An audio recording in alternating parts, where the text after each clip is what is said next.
జై శ్రీరామ్.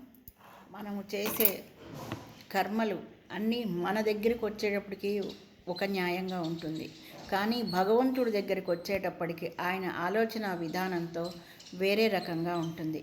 నిన్న ఒక చిన్న కథ చదివాను. అందులో ఒక ఇద్దరు వ్యక్తులు చెట్టు కింద సేద తీర్చుకుంటూ కూర్చున్నారట. ఒకరిని ఇంతలో వర్షం బాగా వచ్చింది. వర్షం బాగా వచ్చేటప్పటికి ఇంకో మనిషి కూడా వచ్చి చేరాడట.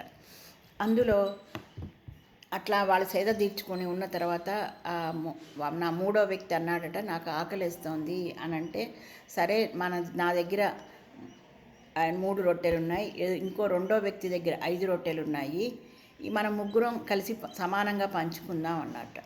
మరి సమానంగా పంచుకుందాం అంటే ఉన్నాయి 8 రొట్టెలు, దాన్ని ముగ్గురం ఎలా పంచుకుందాం అని అంటే, ఆ మూడో వ్యక్తి అన్నాడట, ప్రతి రొట్టెని 3 భాగాలు చేద్దాం, 8 రొట్టెలకి 8 3 24 వస్తాయి, మనం ఉన్నది ముగ్గురం కాబట్టి ముగ్గురం తినేద్దాము అన్నాడట. సరే అని ఒప్పుకుని ముగ్గురు తినేశారు, నిద్రపోయారు. తెల్లవారి లేచాక ఆ మూడో వ్యక్తి అన్నట్ట, నా దగ్గర 8 బంగారు నాణ్యాలు ఉన్నాయి, మీరిద్దరూ తీసుకోండి అని ఆ మూడో వ్యక్తి వెళ్ళిపోయాట. అప్పుడు ఈ 3 రొట్టెలు ఉన్న వ్యక్తి అయితే ఆ 5 రొట్టెలు ఉన్న వ్యక్తి అన్నాడట, నీగో నీ 3 రొట్టెలకి 3 బంగారు నాణాలు నువ్వు తీసుకో, 5 రొట్టెలకి 5 బంగారు నాణాలు నేను తీసుకుంటా అంటే అది ఎలా కుదురుతుంది అని అన్నట్ట. కాదని ఇద్దరు వాదన పెట్టుకున్నారు. పెట్టుకునేటప్పటికి రచ్చబండ దగ్గరికి వెళ్ళి ఆ ఊరి న్యాయాధికారిని అంటే ధర్మాధికారిని న్యాయం అడిగారట. ఆయనకి ఏమీ తోచక, సరే తీర్పు రేపు చెప్తాను అని చెప్పి వాయిదా వేశాడట. ఆ ధర్మాధికారి ఇంటికి వెళ్ళి నిద్రపోయాడు. నిద్రపోయిన తర్వాత దేవుడు కలలో కనపడి, నువ్వేం తీర్పిద్దామనుకుంటున్నావు అన్నట్ట. నాకు అదే తోచట్లేదు, ఇద్దరికి సమానంగా ఇద్దామని అనుకుంటున్నా అంటే అది ఎలా కుదురుతుంది అన్నట్ట. ఏం స్వామి అంటే, మూడో వ్యక్తి దగ్గర 3 3 9 ముక్కలు ఉన్నాయి, ఆ 9 ముక్కల్లో 8 ముక్కలు తనే తినేశాడు.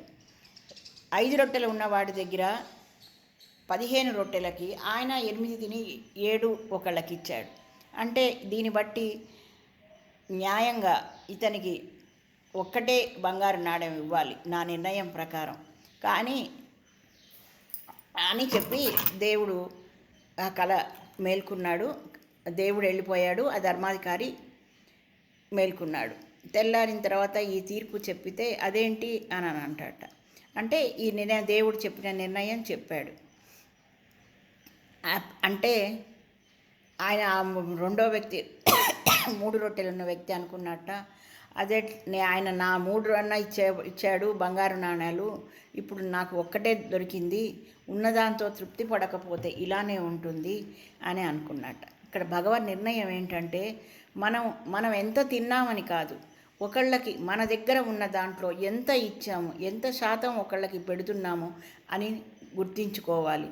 300 కోట్లు ఉన్నవాడు 3 కోట్లు ఇస్తే అదే పెద్ద గొప్ప విషయం ఏం కాదు, కానీ తన దగ్గర ఉన్నదాన్ని తినేదానికంటే ఎక్కువ వేరే వాళ్ళకి, అంటే తన ఉంచుకోవద్దనట్ల, కానీ అత్యాశకు పోకుండా, లోభత్వం చూపెట్టకుండా 10 మందితోని తనకున్న దాంతో కలిగి ఉండి తన న్యాయమైన సంపాదనతో ధర్మ విరుద్ధం కాకుండా ఉన్న సంపాదనతో 10 మందికి పెట్టి సంతృప్తి చెందితే అదే మనకున్న పెద్ద బ్యాంక్ అకౌంట్ నా దృష్టిలో. నచ్చితే షేర్ చేయండి, లైక్ చేయండి, మీ సర్కిల్లో ఉన్న వాళ్ళకి కూడా సబ్స్క్రైబ్ చేసుకోమని చెప్పండి. జై శ్రీరామ్.